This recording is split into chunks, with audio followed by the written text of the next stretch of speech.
Whispers in St. Dymphna's. The first thing that hit Lucas when he stepped into St. Dymphna's hospital was the smell: mildew, rust, and something faintly metallic. He pulled his phone from his pocket, the flashlight slicing through the darkness. His best friend, Nate, followed close behind. "This place gives me the creeps," Nate muttered. Lucas grinned. That's the point. For years, they had heard stories about St. Dymphna's. How it had been shut down after a string of mysterious deaths. How doctors supposedly conducted experiments in the basement. How the spirits of the patients still roamed the halls. They moved cautiously down the main corridor.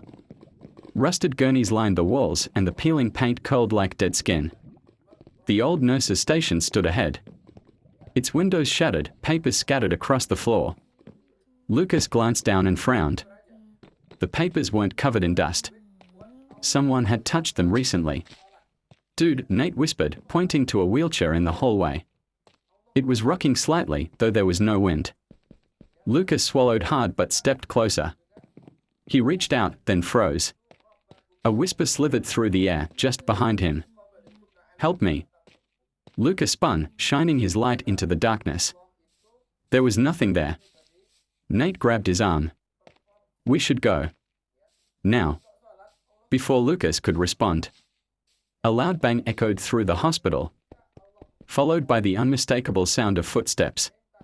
Not one pair, several. They were coming from the upper floor. Lucas and Nate ran. They turned a corner, aiming for the exit, but suddenly, the air turned thick. Their breath came out in short gasps. The hallway seemed longer than before. The door at the end was farther away. Then, the lights flickered on. Lucas stopped dead. The hallway, which had been rotting and abandoned moments ago, was now pristine. The walls were white, the floor polished. And the gurneys were occupied by patients, their faces hidden under sheets. Nurses in starched uniforms moved between them, adjusting for drips, checking charts. A doctor turned, his cold eyes locking onto Lucas. His mouth moved. But the voice wasn't his, it was dozens, layered over one another. "You should not be here." The world snapped back into darkness.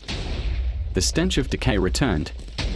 The flickering light of Lucas's phone barely illuminated the exit door ahead. They bolted. Only when they were outside, panting in the cool night air, did they dare to look back. St. Dymphna's loomed silently, its windows dark. Then, one of the upper windows lit up. A shadow stood there, watching. Lucas didn't wait to see what it would do next.